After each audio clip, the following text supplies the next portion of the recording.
একদিন ছিল সোনাঝুরি গ্রাম, চারদিকে সবুজ মাঠ, পাখির ডাক আর ছোট নদী।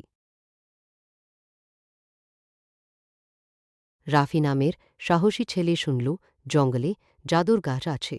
সবাই বলল যার ইচ্ছা পূরণ হবে। রাফি ভয় পেল না।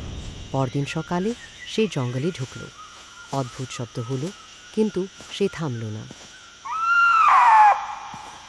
হঠাৎ সে দেখল একটা বড় পুরনো গাছ, যার চারপাশে আলো ঝলমল করছে।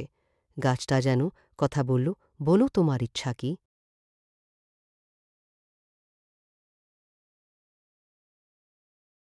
রাফি বলল, আমার গ্রামের সবাই যেন সুখে থাকে। গাছ বলল, তোমার মনটা ভালো, তোমার ইচ্ছা পূরণ হল। এরপর সোনাঝুরি গ্রামে সবাই আরও সুখে থাকতে লাগল।